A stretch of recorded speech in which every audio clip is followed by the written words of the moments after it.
What's up, subbers? It is Deibs, Mr. Crockpot on Twitter. Welcome to Suit Up.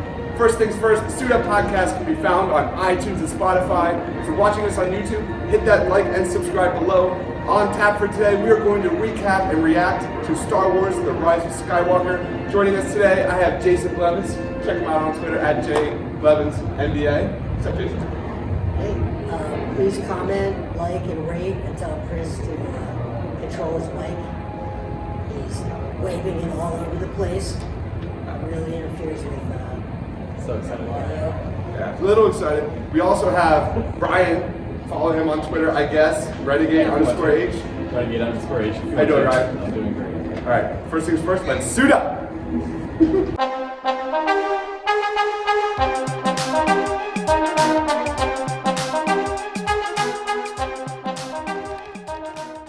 All right, guys, we're back. So, first things first, we have to talk about our kind of general impressions of this film.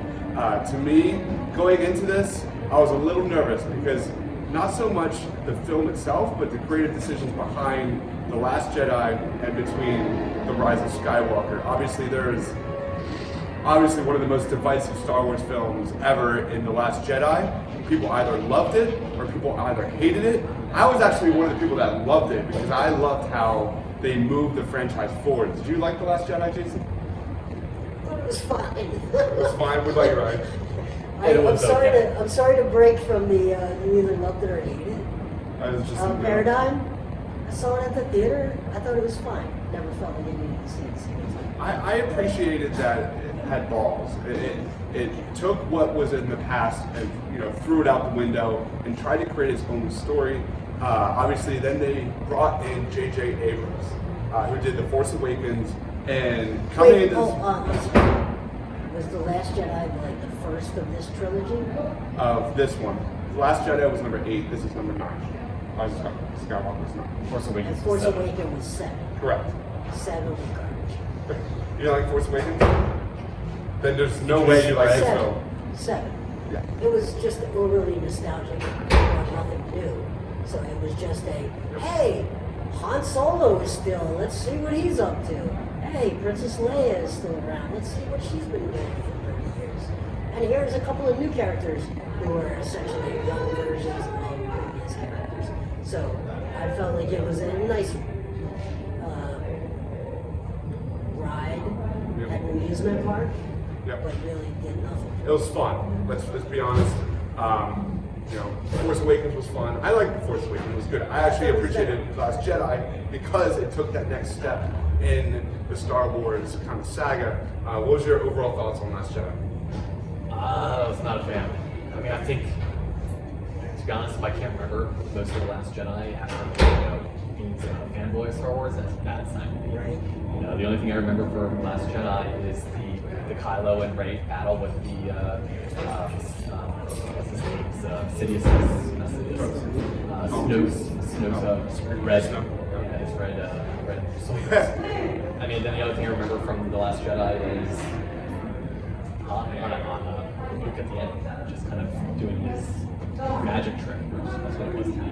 It was a magic trick. So incoming, we have J.J. Abrams comes in for The Rise of Skywalker to kind of literally patch things through.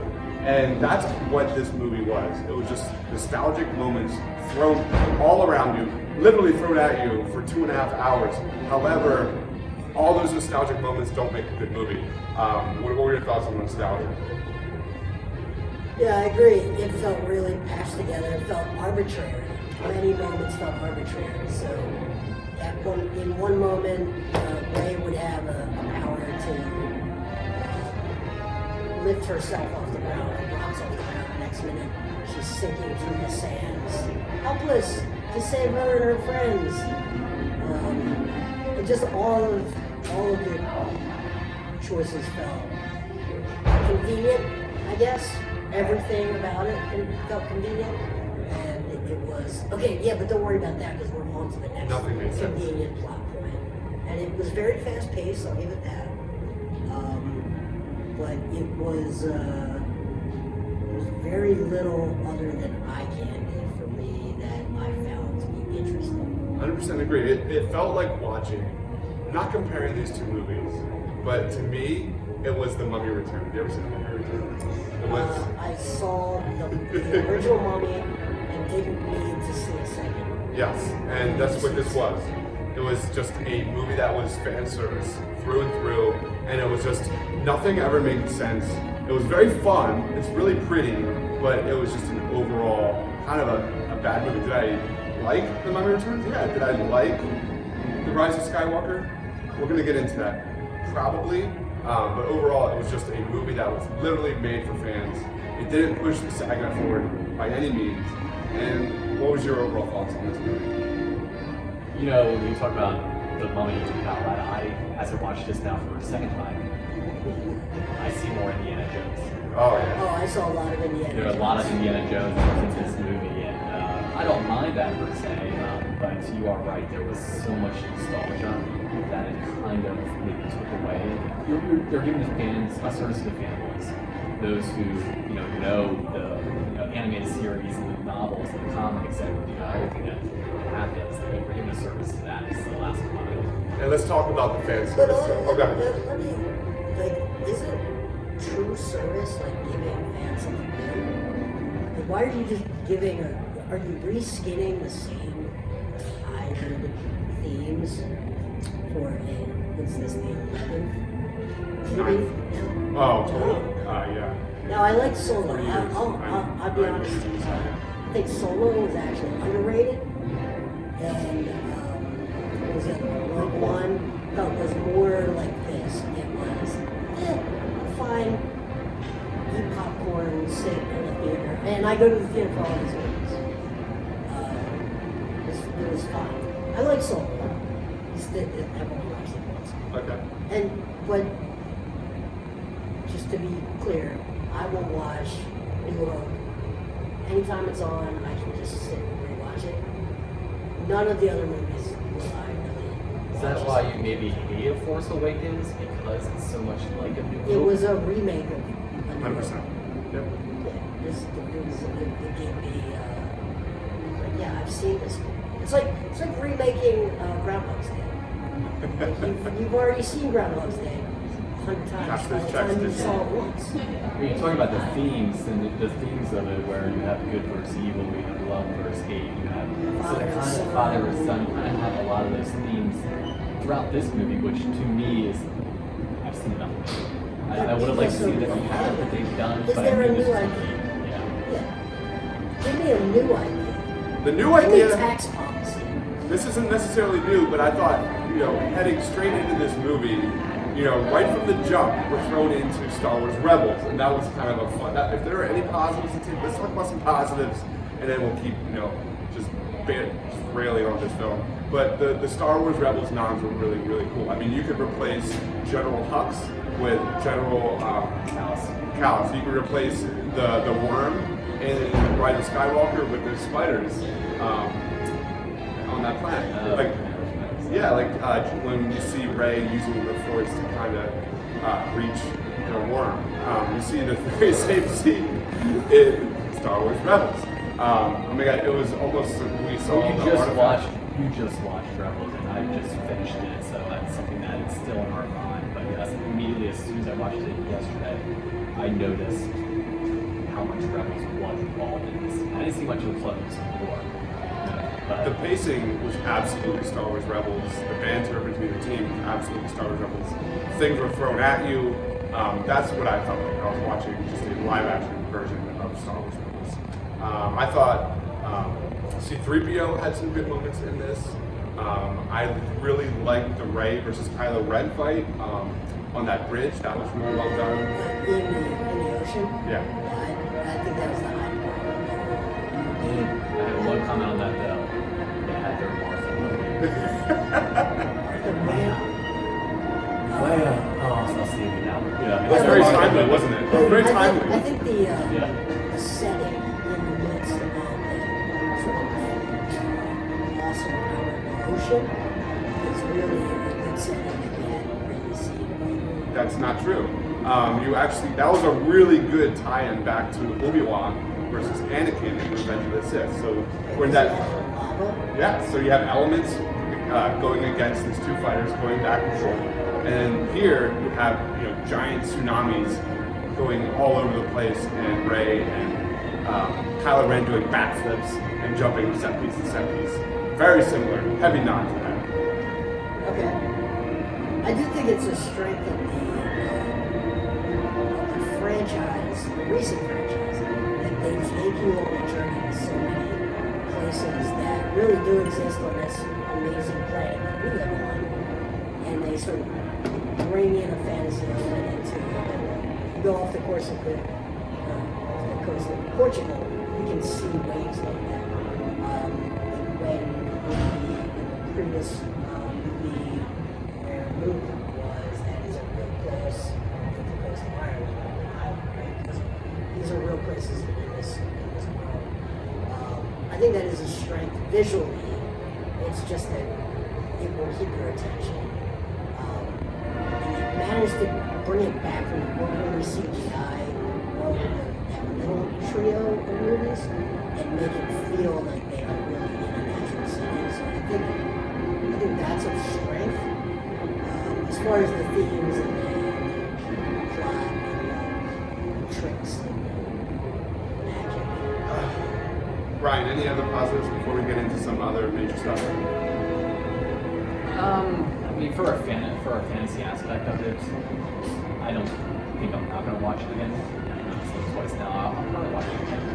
It wasn't watching it a second time kind of made me get past all the corny movies where I was like, okay, yeah. I literally laughed out loud like at least 3 times when I first watched it because I just thought, all right, you're going way beyond what you should be going beyond, in my opinion.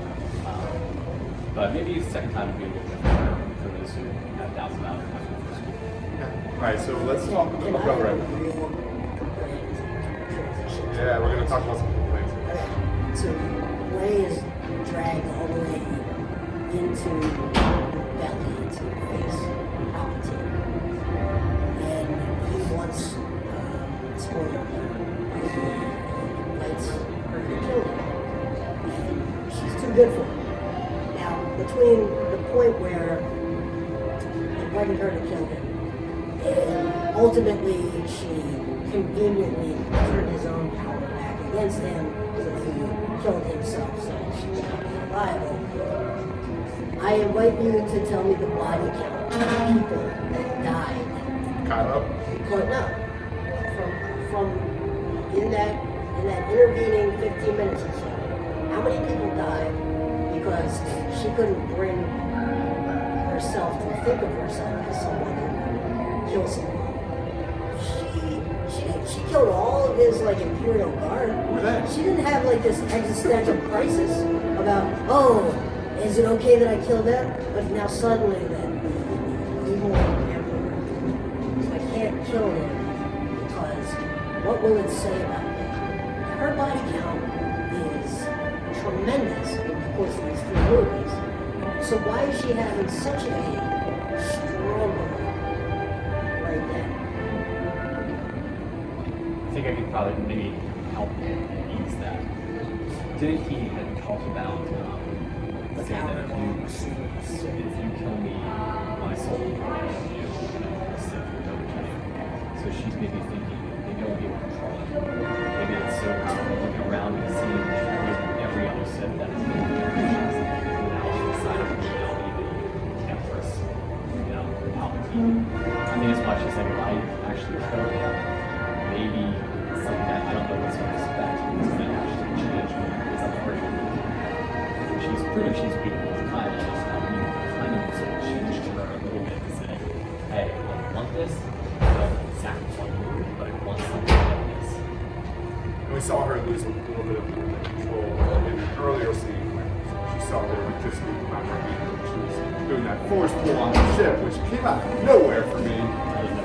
All right, so let's. No laughing moments. She's really willing to kill a lot of people. As long as she thinks of herself as being a good guy.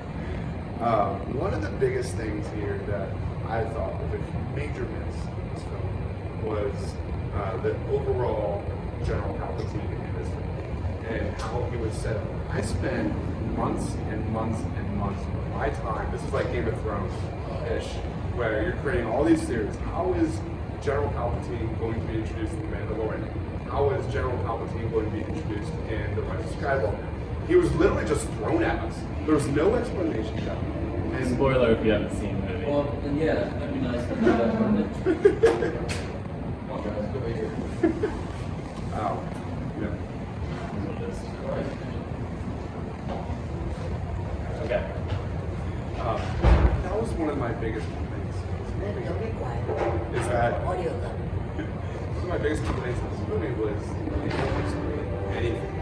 And I just felt it was kind of just patched together. All of a sudden, Palpatine is sitting there, and that's all we know.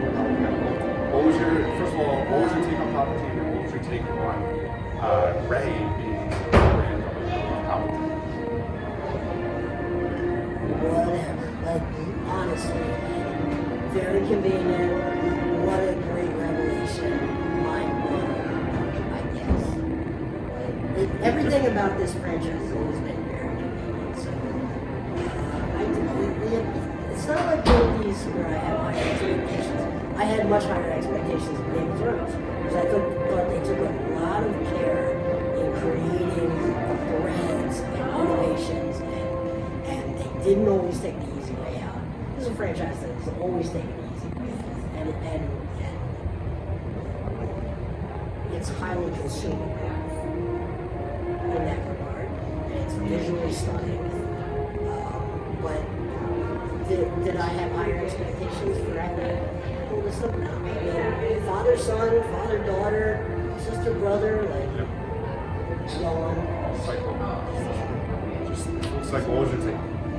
Well, I think you have, that yawn aspect where you're like, okay, yeah, I get it. Okay, yes, they announced that Palpatine's his grandfather. Which you're like, okay, well, that makes sense. And now we're trying to bring it back in because they don't have any clue what they want to do. Force Awakens, I don't think they had any clue. So we get to the Last Jedi, which I realized was we had wow, take away the Last Jedi thing. They're like, we're gonna push you aside. We're not gonna create this new plot where It's so new. It seems. And that was definitely it's a so weakness of the original. movie. So it was like literally like 30 minutes to like 45 minutes of this exposition, like explaining all this stuff, literally repairing The Last Jedi, which on one hand, I loved the take from The Last Jedi of Rey's origin. I really enjoyed that she might not be part of this Skywalker saga. She might not be part of this long family line, and that we don't know. Like that was part of the mystery of The Last Jedi that I really enjoyed, and to me, that was a compliment. I don't know what her midichlorian count is. So it's gotta be high. But I mean, I haven't seen a spreadsheet. Is there an online database I can check of midichlorian counts? Probably not as high as Baby Yoda. You know Baby Yoda's been explained. Off the charts. I really thought until this past week that Baby Yoda was Baby Yoda, which means the Mandalorian was set like 800 years in the past. That was the thing I thought. So let's talk about how would you recommend this movie and how would you rate it out of 10? Go ahead. Yesterday I watched it and I gave it a 58%, which was right along. It's actually not a 70. I think it's a 70. Rotten Tomatoes was around 56. I don't know. It wasn't as bad as I expected. The second time around, I loved it because there were things I didn't recognize before. The first time I watched it, I didn't realize the force between Kylo and Rey and Han was the reason why Rey had sacrificed for her. That's why he had to go in and all his force at the time. Something. So I didn't recognize how they have two light forces and different families getting together. 40, maybe. But I thought it was a little better. I don't know about you, Jason, but I was rolling my eyes after the 16th cameo, like 3/4 into this film. What would you recommend this movie and what would you rate it? Unfortunately, I don't pay close attention to Nolan's cameos. It was predictable. I felt like, that's probably a cameo. The way that they presented the script, didn't recognize the person very well. I would say that this is a movie easily consumed, great time in the theater. It's a great time in the theater to go to the theater to see a movie. Why not see this? I think of a couple of movies I've seen recently, like Knives Out, which I think has is probably a more fun ride, with maybe a little bit more meat to think about, a little more twist. All takes place in one house. This takes place in multiple galaxies, and multiple star systems, and you name it. So would I recommend it over Knives Out? No. But if you're taking the family, it's an amusement park. So why not? It's fun. It was fun. I'm right around that like 16%. It was worth seeing absolutely in the theater. There were some scenes here, especially with there were some space fights, going in and out, hyperdrive that were really That fun. made sense. That was ridiculous. It was wild, but it was fun to watch. Oh, we're inside of a thing that's going to hyperspace that breaks science. It's absolutely worth seeing. I gotta say, absolutely. Like Jason said, it doesn't push anything forward. It really, I don't even know if I would say it caps the saga concept. It kind of, to me, was just a general cop-out where for 2.5 hours, you're thrown. There's these nostalgic rings thrown at your face, and by the time you jump from galaxy to galaxy, by the time the credits hit, you're just, what did I just watch? So honestly, an amusement park is a really good way to explain I it. do want to say this. The line was not worth The it. most troubling part of this movie for me was the deep fake aspect of this. Like, everyone should be concerned about that. It was way too good. And I get that they have a huge budget, hundreds of millions of dollars. The deep fakery, everything that costs hundreds of millions of dollars eventually costs millions of dollars. And then eventually costs thousands of dollars. And then eventually is a commodity that you get for free. Everyone should be concerned about how good the deep fake Leia was. This, even going back to the beginning of, I think, this trilogy, where they did the sort of deep fake version of the Imperial Admiral, I think, was it? Right, I heard one. One of them may have a fake face of the guy from the original trilogy. That was And it was very, like, it was in that uncanny valley. It was in the uncanny valley where it was like off-putting because it was close but not, you can still tell it was computer generated. You look at the leap that they've taken in those three movies, their ability to take first just put it back to what it was from a technologist standpoint, very concerning. So, Any last comments, Ryan, before we wrap this up, man? I don't know where they're going to go. I'm excited that Peggy and Jonathan Rowe are taking over potentially. no, maybe this was just the end of the. Oh yeah, Disney can pay billions of dollars for this end of it. I'm excited for that aspect. So I'm not these last three are not up to par per se. Average users or average movies. For those of us who enjoy the Star Wars series, maybe they got for one film. By the way, have you seen the Amazon show Fleabag? I've heard of it. Please go watch Fleabag. Doing the opposite of this, where they're going to know 100% out this for as long as they can, whether they have good new ideas or not. Fleabag was a 2-season run, 6 episodes, I think 6 episodes per season, and they just ended it. At like the height of their powers, they won a bunch of Emmys, and they were like, yeah, well, the arc is over and we're good. This feels like we will never be done with this. And please, if you're going to waste our time and take everything, just throw in an occasional new idea once in a while. I think that's my overall take on this film is that so excited to see this film, and as I'm leaving the theater in a few minutes, what was it all for? That's where I'm at. I think another issue is a broader issue. Is Hollywood's had an issue of finding new material. Certain directors really can do that in this course. Obviously, a lot of space exploration movies coming out. Passionate for what movies.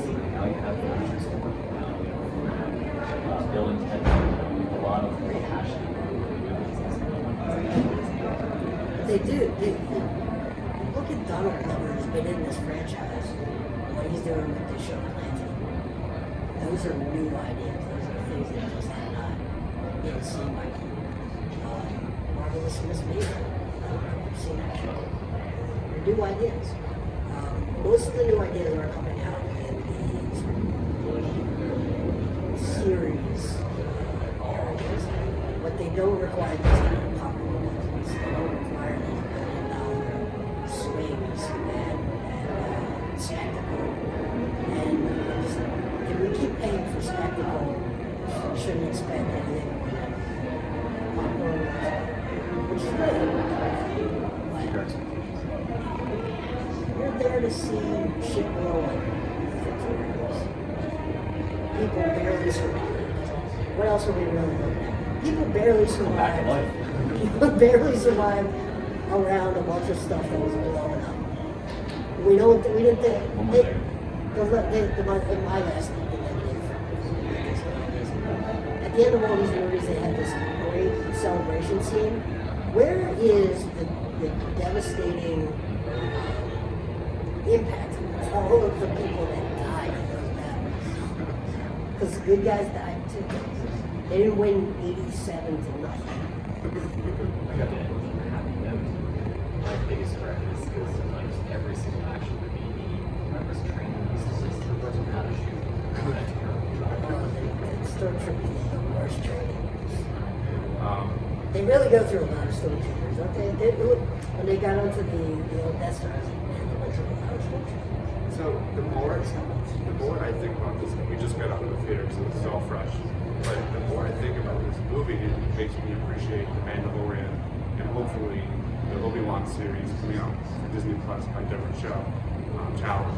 Maybe that makes me appreciate those more because the whole time, for months and months and months, I was hoping to see some tie between the Mandalorian and the Rise of Skywalker. We didn't get it. Maybe that's a good thing. Maybe that the Mandalorian should stay to its own and keep its own story. Any last comments, Jason? Going back to the Mandalorian with Obi-Wan, this standalone series of movies were high ups, a lot higher. Ooh, but the Force Awakens, the tone was great. We're going to go entirely with that digital games because we're choosing 25% of that deal. Anything that's made is still 30%. It's a lot longer. We're not going to wait. It's more money. So like everything Disney part. You know, Disney World, like all the nostalgic stuff. It's not successful. Disney solved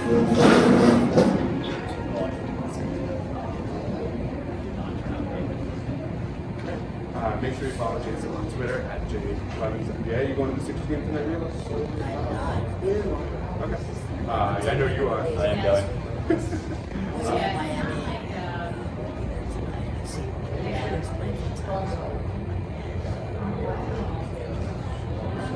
Thanks for joining, Ryan. My buddy, longtime friend. Make sure you follow everything Suda on Twitter and Instagram @SudaTPL and everything else. Film, TV, and Star Wars at analyze.com. For Jason, for Ryan, for myself. Thanks for watching, guys. Stay awesome. Well, by the way, you think we're too tough? We sat in this same spot, Movie Tavern and Austin. Shout out Movie Tavern after the Joker, and I think we were very. We had a lot of praise for the Big time. approach of the Joker. Yep. So we are not a peanut gallery just throwing shots because we love movies. See it twice. See it twice. See it twice. I won't, but you should. May the force be with you.